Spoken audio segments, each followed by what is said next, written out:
ইরানের বন্দরগুলোতে ওয়াশিংটনের অবরোধ সফল হয়েছে, তাই তেহরানকে আবারও আত্মসমর্পণের প্রস্তাব দিয়েছেন মার্কিন প্রেসিডেন্ট ডোনাল্ড ট্রাম্প। আর অবরোধ বহাল থাকলে কঠিন পদক্ষেপের হুঁশিয়ারি দিয়েছে তেহরান।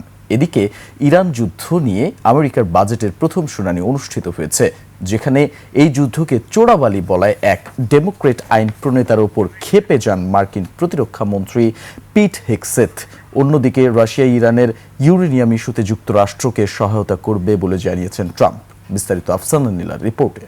72 ঘন্টা ময়েশ্চার লক সমৃদ্ধ লিলি বডি ওয়াশ শিয়া বাটারের গুডনেস স্কিন রিপেয়ার করে রাখে সফট ও গ্লোয়িং। ইরানের বন্দরগুলোতে ওয়াশিংটনের অবরোধ সফল হয়েছে জানিয়ে আবারও তেহরানকে আত্মসমর্পণ করার আহ্বান জানিয়েছেন মার্কিন প্রেসিডেন্ট ডোনাল্ড ট্রাম্প। একই সাথে হরমুজ প্রণালী খুলে দেয়া এবং যুদ্ধবন্ধের ইস্যুতে ইরানের দেয়া প্রস্তাব প্রত্যাখ্যান করেছে যুক্তরাষ্ট্র। এর পরিবর্তে তেহরানের পারমাণবিক কর্মসূচি নিয়ে চাপ বাড়াতে নৌ অবরোধ বজায় রাখার সিদ্ধান্ত নিয়েছেন ট্রাম্প। তিনি আরও জানান, ইরানের ইউরেনিয়াম ইস্যুতে যুক্তরাষ্ট্রকে সহায়তার প্রস্তাব দিয়েছে রাশিয়ার প্রেসিডেন্ট ভ্লাদিমির পুতিন। তবে ইরান আগের সুরেই বলেছে দেশটির সশস্ত্র বাহিনী সংযম দেখিয়ে যুক্তরাষ্ট্রের সাথে কূটনৈতিক সম্পর্ক বজায় রাখার সুযোগ দিয়েছিল, তবে তা কার্যকর হয়নি।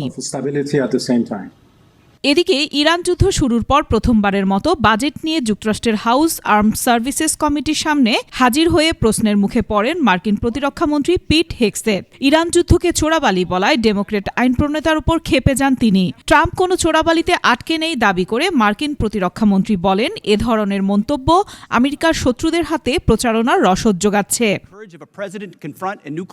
যুদ্ধ নিয়ে কমিটি শুনানিতে প্রশ্ন তোলেন ডেমোক্রেট আইন প্রণেতা গারামেন্ডি। যুদ্ধ কৌশলকে চরম অযোগ্যতা হিসেবে বর্ণনা করে বলেন, তেহরানের শাসন ব্যবস্থা অটুট আছে, ইরানের ক্ষেপণাস্ত্র ও ড্রোন ব্যবস্থাও ধ্বংস হয়নি। উল্টো এই যুদ্ধ চীন, রাশিয়া এবং উত্তর কোরিয়ার সঙ্গে ইরানের সমন্বয়কে আরও শক্তিশালী করেছে। গারামেন্ডির এই বক্তব্যকে বেপরোয়া বলে প্রত্যাখ্যান করেন পিট হেগসেথ।